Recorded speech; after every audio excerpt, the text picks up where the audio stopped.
The game is sold out, and it's a year-round thing to get a bowl game sold out. So, like, after this game, like, when do you start working on next year's game? Is it like Well, immediate? the AutoZone Liberty Bowl staff is works nonstop year round. Obviously, we have a great affiliation with two wonderful conferences, SEC and the Big 12, and of course this year we have the runner-up of the American Athletic Conference, our hometown University of Memphis Tigers here. It fell into place to get them into the bowl for the first time in the 59-year history of the AutoZone Liberty Bowl, and we couldn't be more excited. Iowa State is no stranger to Memphis. The Cyclones have been here before a few years ago.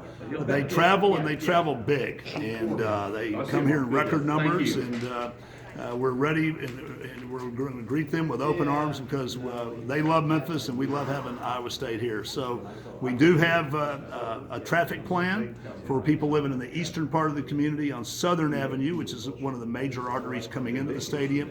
It will become 3 lanes in and only 1 way out from the stadium, starting about an hour and a half before game time.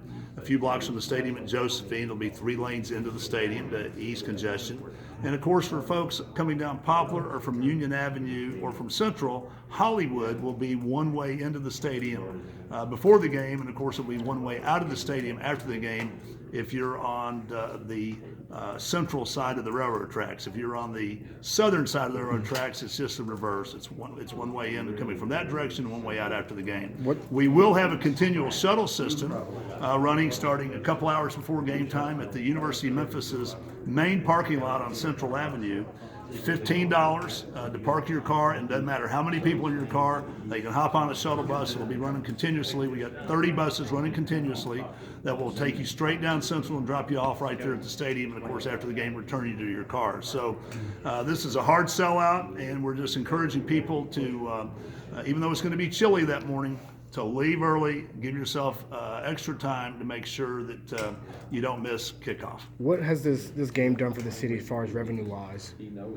Well, we'll be doing our economic impact analysis after the bowl game is complete, but I will tell you a hard sellout, and with Iowa State selling around 20,000 tickets, those are huge numbers, and probably a record for a Big 12 team.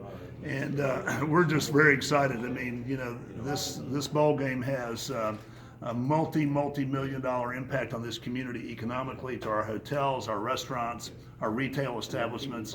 The AutoZone Liberty Bowl is the 7th oldest bowl in the NCAA, and just a few years ago there was only about 15 or 20, and then there was about 20, 25. Now there's over 40 bowls, and the reason why communities do bowl games is because they're good for the economy.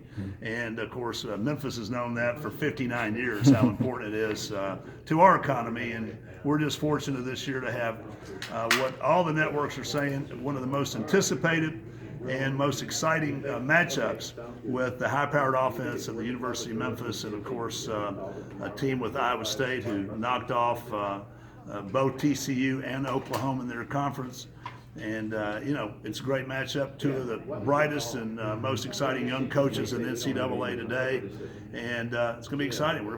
We can't wait to Saturday to get here. What time do you recommend people wake up and get to the game? It's 11:30 kickoff, and sometimes Memphians are late to wake up. So what time do you recommend people get to the stadium? I would say that if you live in East Memphis and you leave your house at 10:15 or 10:30 for the 11:30 kickoff, you may not get in for kickoff. You may be late. I would encourage people to leave their homes from the eastern part of the city or from the southern part of the city.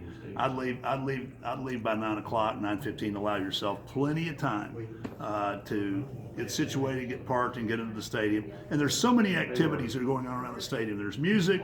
There's of course the Tiger Lane and all the tailgating that'll be going on there. So there's just opportunities and ample things for people to take advantage of. So there's really no reason not to leave early and just make a good full day of exciting football. How does the AAC team sneak into a bowl game that's normally an SEC and a Big 12 Well, game? as it turns out, the AutoZone Liberty Bowl officials a number of years ago worked out an arrangement in the event that a Big 12 or an SEC team did not have enough bowl eligible teams to come to our bowl. And as it turned out, they would get the American Athletic Conference champion, the champion, unless the American Athletic Conference champion was going to be playing a New Year's Day Bowl, which this year either Memphis or UCF, either team that would have won that game would have been a New Year's Day Bowl. So therefore, it went down to the runner-up of the championship game, and of course that this year happened to be the University of Memphis, and that's how it almost had to be a perfect set of dominoes had to fall into place to make it a reality for the hometown Tigers to participate in the AutoZone Liberty Bowl, and this just happens to be the year to do it. What question did I not ask that you have the answers to? I think you got them all.